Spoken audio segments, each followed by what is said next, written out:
이 시간 저희들이 야고보서 2장을 읽었습니다. 여러분, 야고보서 2장에서는 두 가지 것을 우리에게 가르쳐 줍니다. 하나는 뭐냐면 예수 믿는 사람들은 차별하지 말라라는 것을 말해주고 있고요. 또 하나는 행함이 없는 믿음은 죽은 믿음이다 라고 야고보서 전체적으로 흐르고 있는 그런 내용을 2장에서 뚜렷하게 그렇게 말씀을 해주고 있습니다. 여러분, 그때 당시는 지금과는 조금 다릅니다. 왜냐하면 그때는 노예제도가 있었거든요. 그럼 노예도 예수를 믿고 한 공동체 안에 돌아오고, 또 부자들도, 권세가 있는 사람들도 예수 믿고 돌아오고, 그러다 보니까 이 교회 공동체 안에 하나님께 예배드리는 그 공동체 안에 이처럼 노예 출신도 있고 또 그렇게 권세가 있는 부자들도 있고 이런 것들이 같이 이렇게 어울리게 됩니다. 오늘날에는 뭐 노예가 없기 때문에 이러한 내용에 대해서 잘 와닿지 않습니다만은 그때 당시는 이게 엄청난 것이었습니다. 그래서 사람들이 이렇게 구별이 있어야 된다. 주인이 있고 종이 있고 하는데 아무리 교회라고 하지만은 그게 다 없어지면 되냐 하면서 구별을 하려는 것들이 있었습니다. 여러분, 언젠가 저도 그런 걸 들은 적이 있는데요. 어떤 교회는 어디 출신들만 교회에 있다. 서울대 출신들만 모여서 예배를 드린다고. 이건 성경적으로 잘못된 것입니다. 어떤 사람이든 예수 안에서는 한 형제가 되고 자매가 됩니다.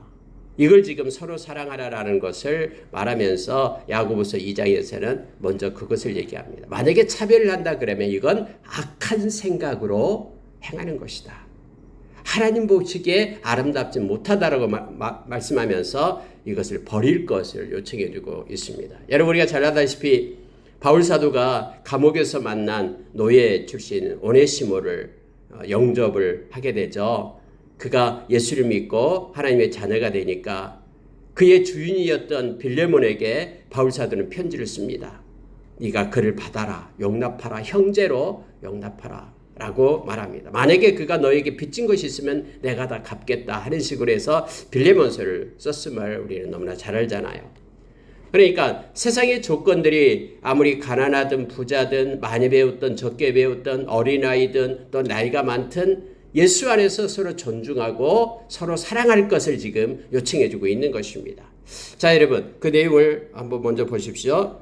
자, 2장 1절에 보십시오. 형제들아, 영광의 주 곧 우리 주 예수 그리스도에 대한 믿음을 너희가 가졌으니 사람을 차별하여 대하지 말라, 이렇게 말합니다. 믿음을 가졌기 때문에 차별하지 말라. 우리 주 예수 그리스도에 대한 믿음, 우리 주 예수 그리스도를 믿는 하나님의 백성들은 모두가 그 안에서 차별하지 말고 서로가 존중할 것을 지금 말하고 있습니다. 예를 들고 있습니다. 막 금가락지를 끼고 아름다운 옷을 입은 사람이 와요. 그리고 남루한 옷을 입은 가난한 사람이 옵니다. 근데 그때 딱 보고 있다가 이렇게 아름다운 옷을 입은 사람들은 여기 좋은 자리에 앉으라고 권면을 합니다. 그런데 가난한 사람이 올 때는 뭐라고 얘기하냐면 너는 거기 서 있든지 아니면 내 발등상 아래 내 발밑에 앉아라, 이렇게 말한다면은 이건 서로 차별하는 것이 아니냐라고 말하는 거예요. 자, 4절에 너희끼리 서로 차별하며 악한 생각으로 판단하는 자가 되는 것이 아니냐라고 말합니다. 여러분, 우리가 예수님이 제자들과 함께 이제는 예루살렘 성으로 입성하죠. 입성하기 전에 가이사라 지역에 그걸 지나게 됩니다.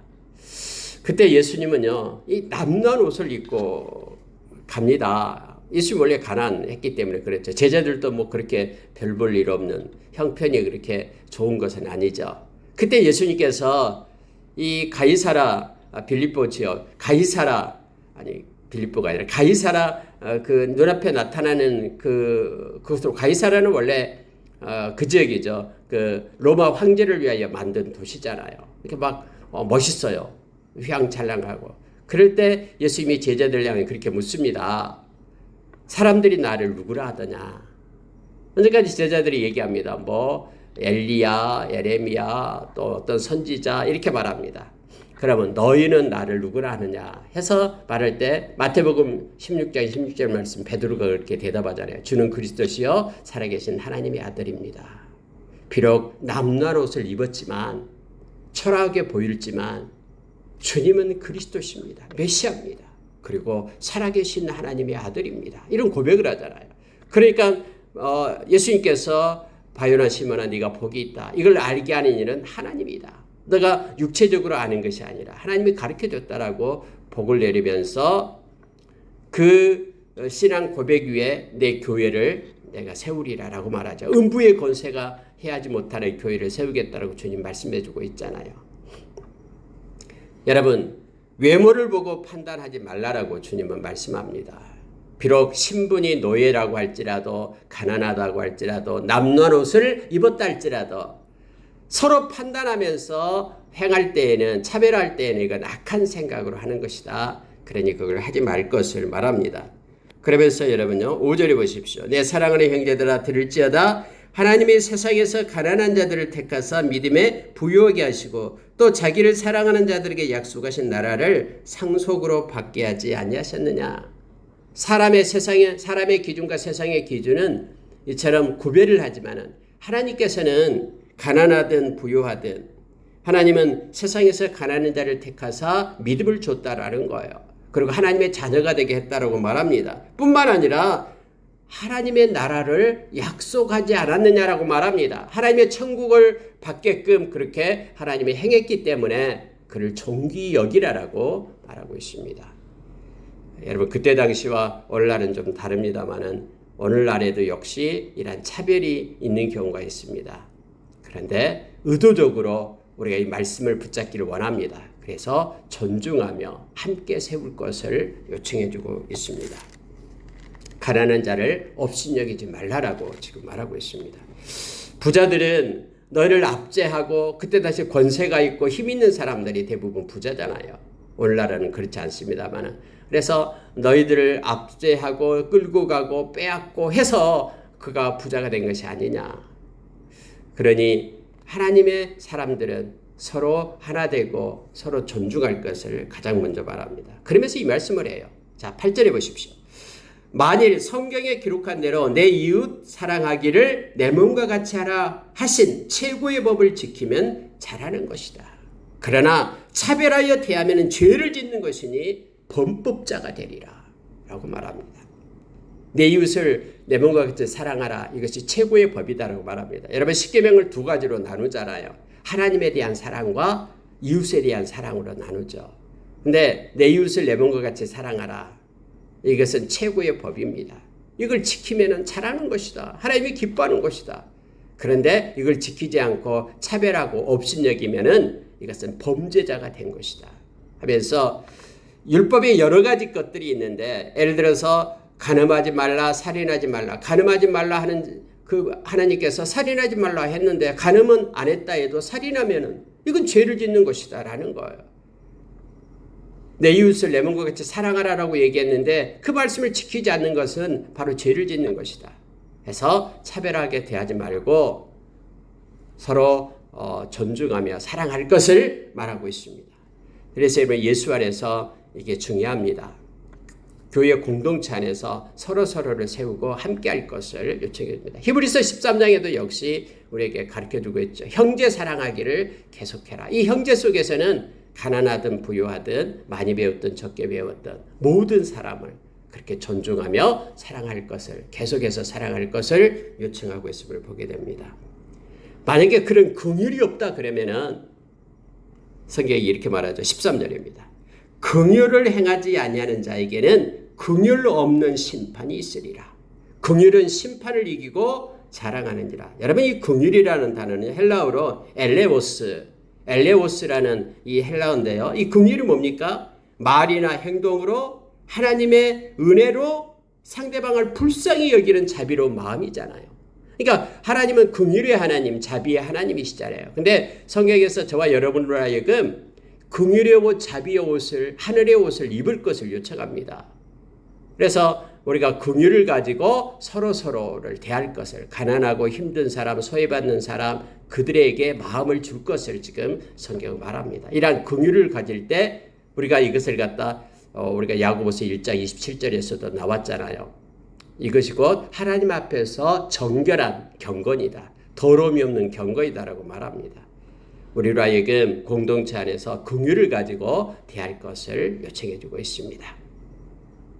두 번째로 여러분 이제 이 장에서 말해주고 있는 것이 어떤 사람은 믿음이 있다라고 말하면 나는 하나님을 믿어 예수님을 믿어 믿음이 있다라고 말하면서 실제 삶은 전혀 믿음의 삶이 없다라는 거예요. 예수님께서 그렇게 말씀했잖아요. 그 나무는 열매로 안다라고 얘기했습니다. 그 열매를 가지고 나무를 알게 됐죠. 사과나무는 사과 열매를 맺게 돼 있잖아요. 감람나무는 감람 열매를 맺게 돼 있고 그래서 그 열매를 가지고 그 나무를 안다라고 말합니다. 다시 말하면은 믿음을 가졌다 그러면은 삶 가운데 믿음의 열매가 나타나야 되는데 말은 믿는다고 하면서 삶의 모양을 보면은 내용을 보면은 똑같아요. 예수 믿지 않는 사람과 똑같이 거짓말하고 사기치고 또 똑같이 그렇게 죄의 자리에 거하고 오만한 자의 자리에 앉고 이렇게 된다라는 거예요. 그래서 여러분 야고보 선생님이 말하기를 뭐냐면 믿음이 있노라 하고 행함이 없다 그러면은 그 믿음 가짜다라고 지금 말하고 있는 거예요. 여러분 바울 사도가 오직 믿음으로 구원을 얻는다라고 얘기할 때 행위를 부인한 것처럼 그렇게 말하네요. 그렇지 않아요. 바울 사도가 믿음으로 구원을 받는다. 오늘 야고보 사도가 믿음은 행함으로써 나타난다. 이것은 동일한 거예요. 근본이 같은 거예요.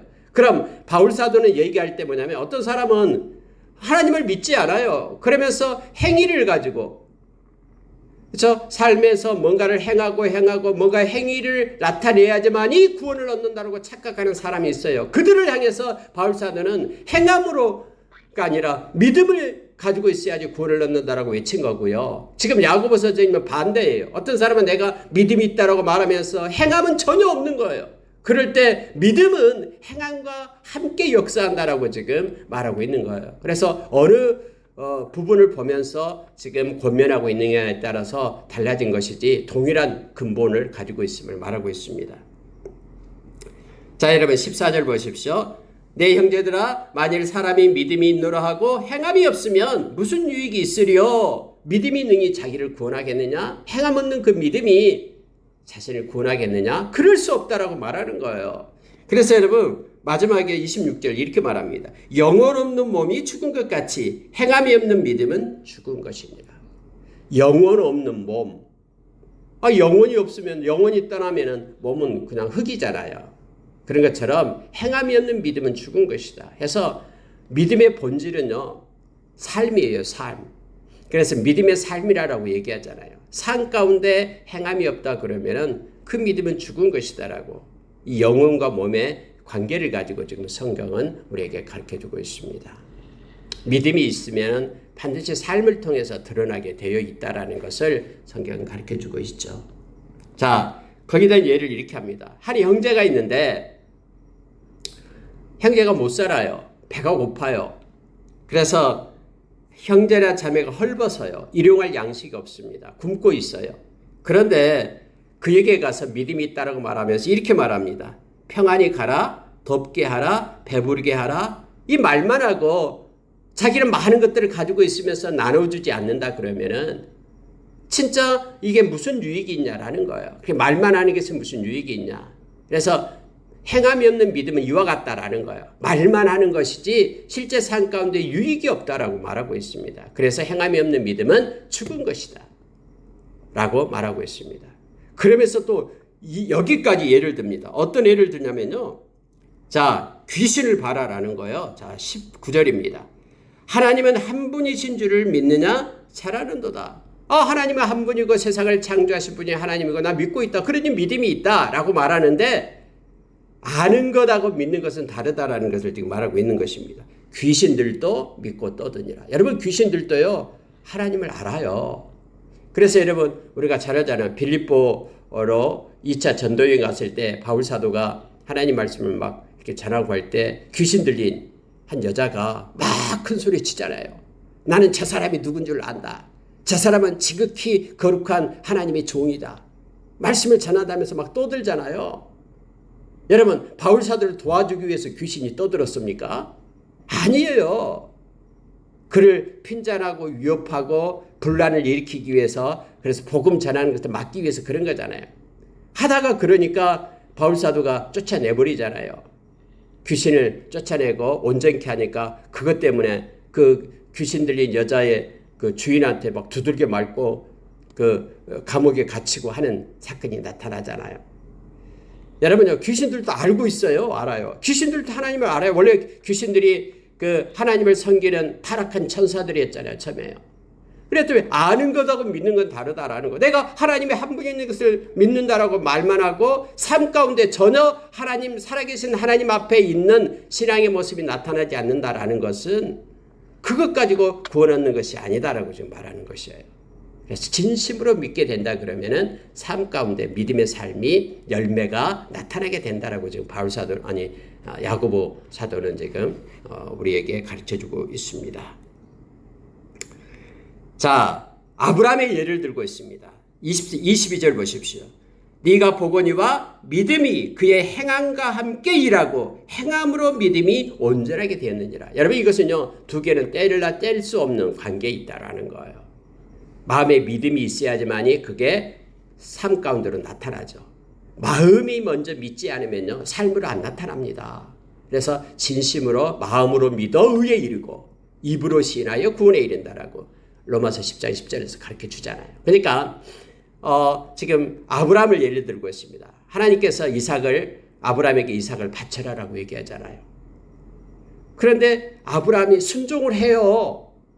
창세기 22장에 보면 이른 아침 일찍부터 짐을 챙겨서 불을 가지고 나무를 가지고 땔감을 가지고 이삭과 함께 가잖아요. 3일길을 가잖아요. 그리고 모리아산에서 잡아가지고 죽이려고 하잖아요. 번제로. 그럴 때 하나님께서 아브라함아 이제야 네가 나를 경외하는 줄 알았다라고 하나님께서 말씀하시잖아요. 여러분 하나님께서는요, 아니 아브라함의 마음을 다 알고 있잖아요. 하나님은요. 그래서 아브라함 네 믿음 안다 하면서 이렇게 시험하거나 그러지 않은 것이 아니라 시험을 한 거예요. 무슨 얘기냐면요, 그 기간 동안 행함으로 인하여 아브라함의 믿음이 성숙하게 됩니다. 정말로 삶 가운데 내가 하나님을 경외하는 자로 그렇게 세워짐을 받게 되는 거예요. 하나님은 그렇게 아브라함의 믿음의 성숙을 위하여 하나님은 그렇게 테스트하고 그렇게 시험을 주는 것이죠. 그래서 여러분 우리가 믿음이 있노라 하면서 삶 가운데 믿지 않는 자와 동일하게 행하는 것이 아니라 믿음의 삶을 살 것을 요청해 주고 있습니다. 두 가지가 이렇게 말합니다. 행함으로 인하여 믿음이 더 온전하게 됩니다. 아브라함이 그렇게 순종함으로 인하여 하나님을 더 경외하게 되고 하나님께 더 가까이 가게 되고 하나님을 더 깊이 사랑하게 되는 거예요. 그래서 여러분 여기서 나온 거 22절요. 믿음이 그 행함과 함께 일합니다. 그리고 행함으로 믿음이 더 온전하게 됩니다. 우리가 삶 가운데 말씀을 순종하기 시작할 때요, 우리는 더 견고하게 세워지고 의의 말씀을 단단한 음식을 먹게 되어요. 우리가 성숙한 신앙생활을 하게 됨을 알게 됩니다. 아까 우리가 믿음의 성숙을 위한 기도를 했습니다마는 하나님께서는 언제나 우리에게 어린아이처럼 젖만 먹고 있지 말게 합니다. 젖을 떼게 하고요.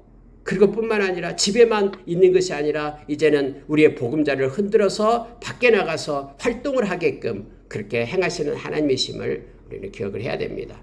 광야로 나가서 광야에서 우리가 여러 가지 어렵고 힘든 일을 만나지만은 그것 때문에 믿음을 버리지 않고 믿음이 점점 더 성숙해서 삶 가운데 하나님을 드러내며 하나님께 영광 돌려 선한 일을 많이 하는 하나님의 백성으로 그렇게 세우심이 하나님의 뜻임을 우리가 기억하기를 원합니다. 아브라함은 그래서 오늘 성경에 보니까요, 여기에만 나옵니다. 23절 보시기 바랍니다.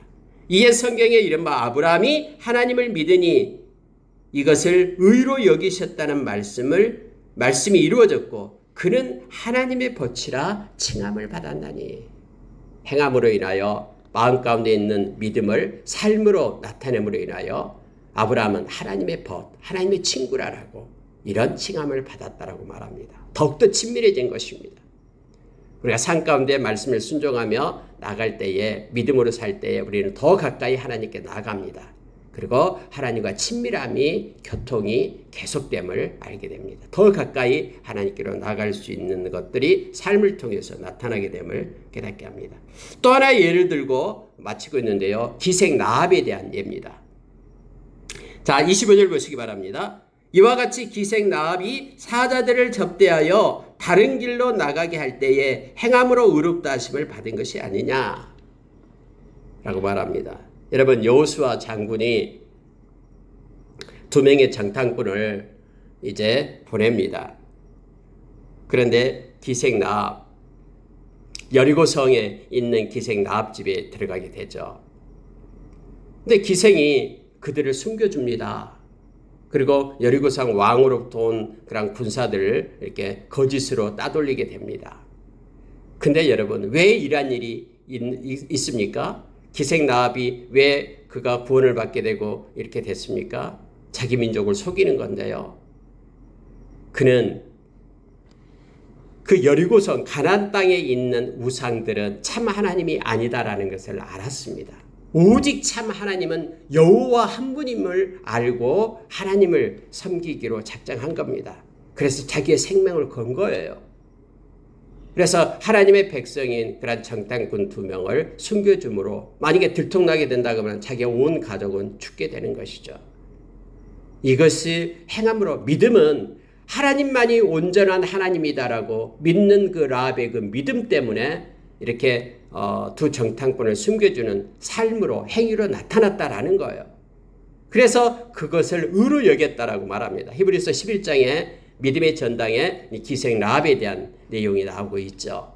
그가 구원받은 자 되었고 예수 그리스도가 이 땅에 오게 하는 족보 속에 그가 기록되고 있음을 알게 합니다.